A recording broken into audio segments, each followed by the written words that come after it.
అందరికీ good morning. ఇప్పుడే ఒక వీడియో నేను ఫేస్బుక్లో చూసిన. ఒక భర్త పామును అద్దెకు తీసుకొచ్చి తన భార్యను చంపేసిందండి. ఎంతటి దుర్మార్గం అంటే చూడండి, భర్త కదా అని నమ్మి వాళ్ళు ఒక దగ్గర పడుకుంటే భార్యని ఏ విధంగా చంపాలి, తన మీదకి రావద్దు అని ఒక పామును అద్దెకు తీసుకొచ్చి దాని చేత కరిపించి భర్త భార్యను చంపేసిందండి. ఎంతటి దుర్మార్గమైనటువంటి విషయం అంటే, ఇప్పుడు ఉన్నటువంటి సమాజంలో ఎవరిని నమ్మాలో ఎవరిని నమ్మద్దో అర్థం కావడం లేదు. ఆస్తి కొరకు చేసిండు, ఆస్తి కొరకు తను చంపేసిందండి. ఇలాంటి మనుషులు కూడా ఉంటారా? మరి వీళ్ళు ఏ విధంగా తయారవుతున్నారు అని చూస్తే, ఫస్ట్ ఆఫ్ ఆల్ ఎడ్యుకేషన్లో మార్పులు రావాలండి. వాల్యూ బేస్డ్ ఎడ్యుకేషన్ కావాలి. విలువలతో కూడినటువంటి, విలువల ఆధారితమైనటువంటి ఎడ్యుకేషన్ కనుక పిల్లలకు మనం బేసిక్లోనే అందిస్తే, పాఠశాల పంపిస్తానం, ఐఐటీలని, ఫౌండేషన్లని నేర్పిస్తున్నారు, కానీ హ్యూమన్ వాల్యూస్ ఫస్ట్ నేర్పించాలి. నైతిక విలువల ఎడ్యుకేషన్ కనుక వానికి పర్ఫెక్ట్గా బేసిక్గా అందించి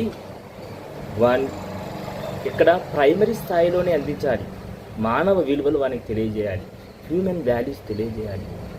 ఇవి లేకపోవడం వల్లనే మనిషిని మనిషిగా చూడడం లేదండి. మనిషిని మనిషిగా చూసినప్పుడు ఇలాంటి హత్యలు జరగాయండి. తండ్రిని కొడుకు చంపేయడం, తల్లిని మరి కూతురు చంపేయడం, భార్యను భర్త చంపేయడం, భర్తను భార్య చంపేయడం, ఇలాంటివి అనేక రకాలైనటువంటివి ఈ మధ్య కాలంలోనే, జస్ట్ ఒక 15 డేస్లోనే అనేక రకాలైనటువంటి వీడియోస్ మనం చూసినామండి. జరిగిన సంఘటనలు చూసినాం. ఇవన్నీ పోవాలి అంటే మన పిల్లలకు, మన బిడ్డలకు మనం హ్యూమన్ వాల్యూస్ ఎడ్యుకేషన్, నైతిక విలువలతో కూడినటువంటి విద్యను అందించాలి.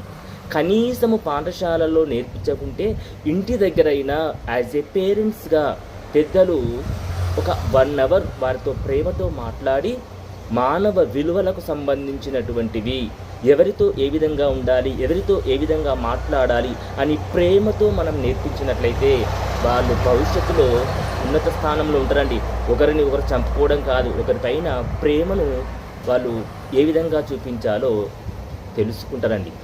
ఇవి ప్రైమరీ స్థాయిలో అంటే బాల్య దశలో వీరికి మనం అందించకపోవడం, అత్యధికంగా వారికి ఫ్రీడమ్ ఇవ్వడం, అధికమైనటువంటి ఫ్రీడాన్ని ఇవ్వడం వల్ల పిల్లలు ఏ విధంగా తయారవుతున్నారు? మృగాలుగా తయారవుతున్నారు, రాక్షసులుగా తయారవుతున్నారు.